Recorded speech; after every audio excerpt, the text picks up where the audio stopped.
Tuhan, selamat pagi saudara. Selamat kembali kita berbakti di dalam Tuhan. Dimanapun kita berada, kita mau tetap fokus satukan hati untuk memuji, memuliakan nama Tuhan. Mari saudara, kita mau angkat pujian. Kita mau memberikan pujian yang terbaik bagi Tuhan Yesus. Haleluya Yesus. Terima kasih Tuhan. Terima kasih buat setiap anugerah-Mu. Terima kasih buat setiap kebaikan yang Kau berikan bagi kami. Kau sungguh baik dan teramat baik dalam kehidupan kami. Haleluya Yesus. Terima kasih Bapa. Haleluya Yesus.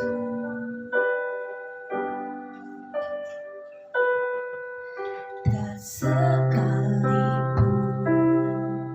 melupakanku, Kau menuntun langkahku.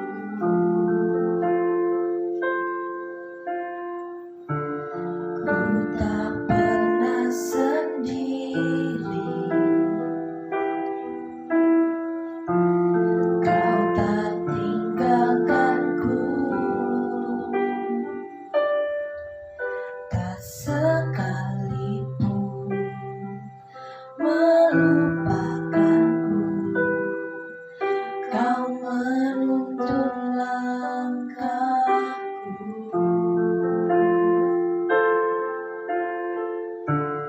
Ku tak pernah sendiri, Kau tak tinggalkanku.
kami tidak akan berhenti percaya kepadamu Tuhan, karena kami selalu percaya dan yakin atas setiap perbuatan hebat-Mu dalam kehidupan kami.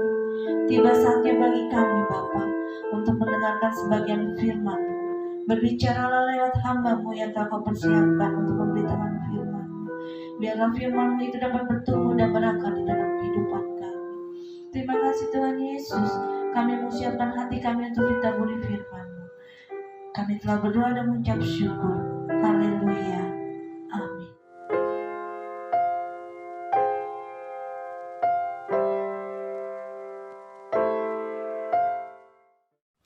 Puji Tuhan, haleluya. Bertemu kembali Jemaat GPD Eleos, Jemaat GPD Kanan dalam kasih Tuhan. Kita beribadah sekalipun melalui online, tapi iman kita bahwa Tuhan tetap bekerja karena Dia tidak pernah berubah. Dulu, sekarang, sampai selama-lamanya. Bersama kita masuk di dalam kebenaran firman Tuhan, terambil dari Mazmur 77 ayat 12 dan 13. Saya bacakan buat kita semua. Aku hendak mengingat perbuatan-perbuatan Tuhan, ya aku hendak mengingat keajaiban-keajaiban-Mu dari zaman purbakala. Aku hendak menyebut segala perbuatan-Mu dan merenungkan perbuatan-perbuatan-Mu. Bersama telah kita membaca 2 ayat, dan latar belakang dari ayat-ayat penulisan ini kita perhatikan bersama bahwa diluaskan setiap perjalanan hidup manusia untuk mengalami sesuatu yang namanya persoalan, permasalahan. Dan kalau kita membaca di dalam ayat yang kedua dan ayat yang ketiga, saya bacakan. Aku mau berseru-seru dengan nyaring kepada Allah, supaya Ia mendengarkan aku. Pada hari kesusahanku aku mencari Tuhan, malam-malam tanganku terulur dan tidak menjadi lesu, jiwaku enggan dihiburkan. Ada satu pengalaman yang dikemukakan di sini bahwa keadaan yang dialami adalah suatu keadaan yang tidak menyenangkan. Ada kesusahan yang besar, ada tantangan, ada kesulitan. Namun apa yang dia alami, di mana dia berseru kepada Allah di dalam kesusahannya yang besar. Namun kita memperhatikan ayat 8 dan ayat yang ke-9 bahwa sepertinya tidak ada respon dari Tuhan, tidak ada tanggapan. Saya bacakan ayatnya, ayat 8 dan ayat yang ke-9. Untuk selamanyakah Tuhan menolak dan tidak kembali bermurah hati lagi?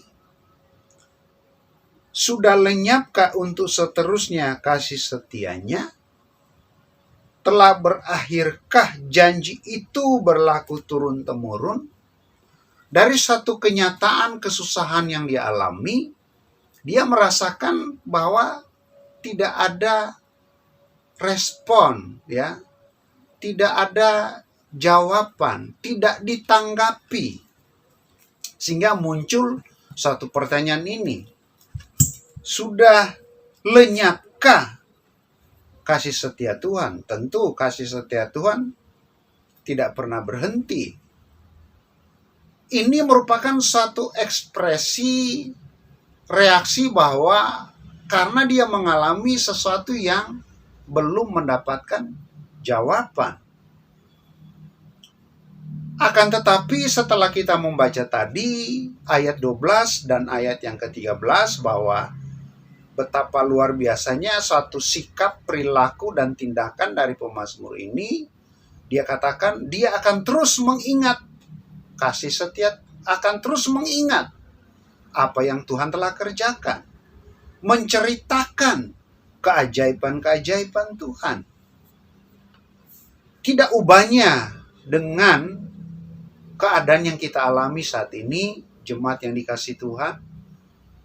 Sekalipun tentu kasus persoalannya berbeda, tetapi inti dari semuanya adalah kita tidak lepas dari pergumulan, dari tantangan.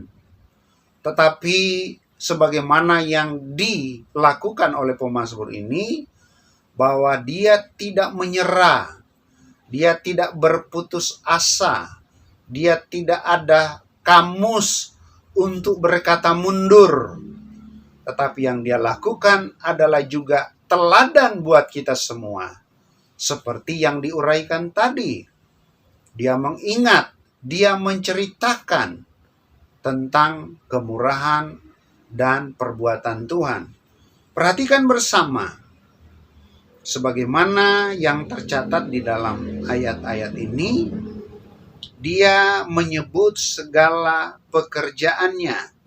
Perhatikan, Mazmur pasalnya yang ke-8, ayat yang ke-4. Dia berbunyi demikian. Jika aku melihat langitmu, buatan tanganmu, bulan dan bintang-bintang yang kau tempatkan, apakah manusia sehingga engkau mengingatnya?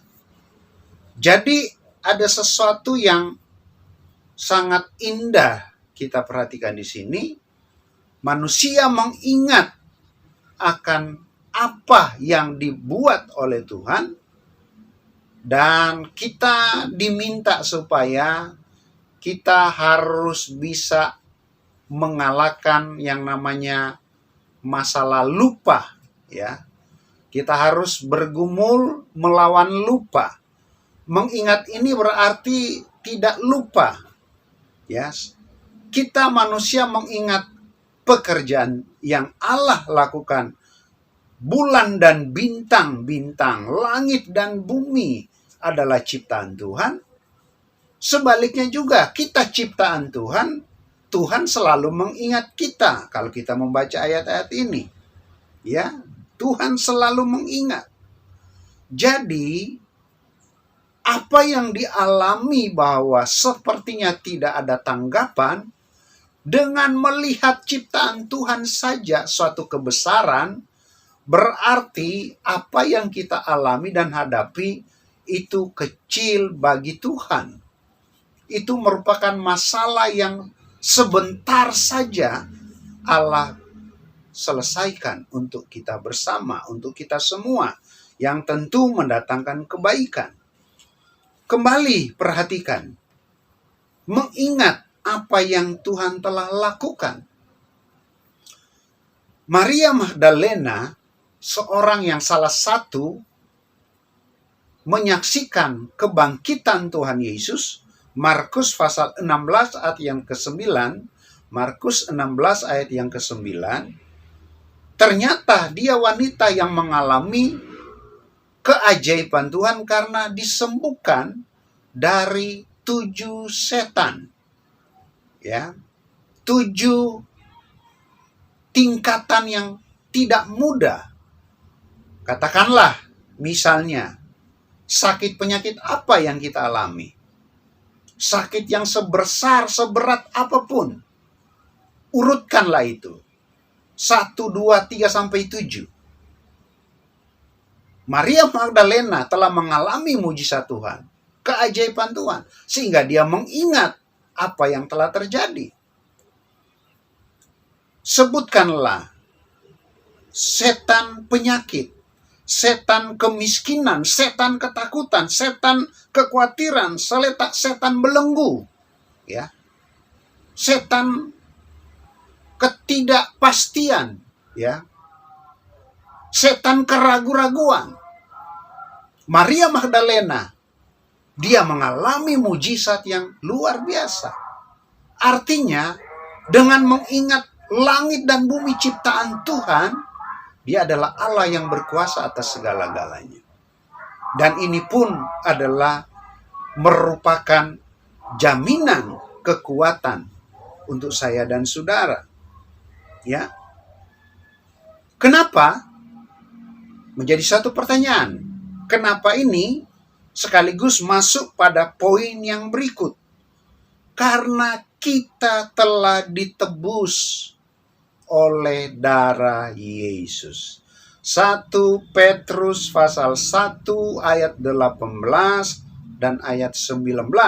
Kita ditebus ya, bukan dengan barang, katakanlah barang yang mewah sekalipun, tapi kita tidak ditebus dengan barang-barang tersebut, tapi oleh darah penebusan, darah yang mahal, darah yang suci. Ya, kita telah ditebus. Kalau kita tidak ditebus, tanpa penebusan, tanpa penumpahan darah, tidak ada keselamatan, tidak ada pembenaran untuk kita. Yesus telah mati, Dia tebus kita, Dia benarkan kita. Yang hal ini mendorong kita untuk semakin menghargai karya penebusan, sehingga masalah kita mungkin belum mendapatkan jawaban doa. Sepertinya kita tidak ditanggapi sepertinya. Bagi kita berarti itu adalah poin-poin yang berikut. Karena poin yang terutama, kita telah ditebus oleh darah Yesus. Yang berikut dan yang terakhir, bagian yang C. Kalau kita memperhatikan ayat yang ke-15 di dalam pasal 77 Mazmur, dikatakan demikian, ya, Engkaulah Allah yang melakukan keajaiban. Haleluya. Ya, jadi Dia menebus kita, itu Dia ungkapkan di dalam ayat yang ke-16, dengan lenganmu engkau telah menebus. Ya, pasal 77 kitab Mazmur tadi ayat 16 bicara penebusan. Kemudian keajaiban-keajaiban dikatakan di sini ayat 15, Engkaulah Allah yang melakukan keajaiban. Dia tetap percaya sekalipun tidak ada tanggapan. Kalau kita memperhatikan ayat 8 dan 9. Tetapi dia tetap percaya Tuhan ajaib. Mazmur 139 ayat 14 berkata, kejadian, kelahiran kita, dahsyat dan ajaib. Ya. Mazmur 139 ayat 14 saya bacakan buat kita. Aku bersyukur kepadamu oleh karena kejadianku dahsyat dan ajaib. Mazmur 139 ayat 14. Karena kejadianku dahsyat dan ajaib. Ya. Ajaib apa yang kau buat. Tuhan selalu berbuat, itu berarti ajaib buat kita. Mungkin usaha bisnis kita waktu-waktu yang lalu kelihatannya sukar, sulit. Tapi oleh kemurahan Tuhan, kita mulai menikmati dan kita benar-benar ada di dalamnya, menikmati keajaiban Tuhan. Katakan terima kasih Tuhan, buat karyamu yang ajaib.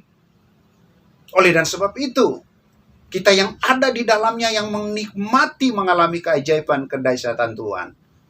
Ini merupakan hal yang sangat luar biasa. Dan inilah yang menjadi sikap kita. Di tengah kesukaran, di tengah kesulitan. Bahkan sepertinya seolah-olah tidak ada tanggapan serius dari Tuhan. Tapi buktinya, dan kita mengalami dan kita ada di area yang menikmati keajaiban Tuhan.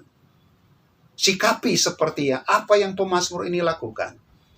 Ya, seruannya seperti tidak didengar. Ya. Tetapi pada akhirnya dia mengambil satu sikap. Dia terus mengingat kasih kebaikan Tuhan. Perbuatan Tuhan. Dan keajaiban Tuhan. Jemaat yang dikasihi Tuhan. Dan kekuatan yang dahsyat. Yang harus kita alami terus menerus. Saya akhiri dalam satu ayat. Mazmur pasal 8 ayat yang ketiga. Dari mulut bayi-bayi dan anak-anak yang menyusu telah kau letakkan dasar kekuatan, karena lawanmu ada musuh, ya, ada tantangan untuk membungkam musuh dan pendenam. Jadi jemaat yang dikasihi, secara ya mendasar, secara hakikatnya, prinsipnya, ternyata Tuhan telah meletakkan kekuatan, dasar kekuatan bagi setiap umat ciptaannya. Dikatakan di sini bahwa kita diberi kekuatan yang besar. Kenapa? Tuhan yang meletakkan itu. Sandaran kita adalah kekuatan dari Tuhan. Dan selalu berbicara kekuatan kita menghadapi tantangan iman adalah kita butuh firman, butuh Roh Kudus. Tuhan kekuatan kita. Artinya supaya kita terus melangkah maju. Iman kita tetap maju. Ya. Kita bersyukur segala usaha yang Tuhan percayakan bagi kita. Sepertinya yang lalu-lalu kita menghadapi sesuatu yang berat. Tidak ada respon, tidak ada tanggapan. Puji Tuhan, hari-hari ini dan ke depan kita ada di area di dalamnya. Kita menikmati mujizat kesembuhan. Kita menikmati berkat-berkat. Perusahaan kita diberkati. Bisnis kita dilancarkan. Dan kita semakin berterima kasih kepada Tuhan. Demikianlah renungan firman Tuhan siang hari ini. Diberkatilah semua jemaat, baik Eleos, baik Kanaan, dan kita masuk di dalam doa. Kami datang dan bersyukur kepadamu Bapa di dalam nama Tuhan Yesus Kristus. Terima kasih buat firman Tuhan dan ibadah kami pada hari ini sekalipun melalui online. Tapi menjadi iman kami bahwa tidak pernah mengurangi berkat kuasa hadirat-Mu. Tuhan, terima kasih.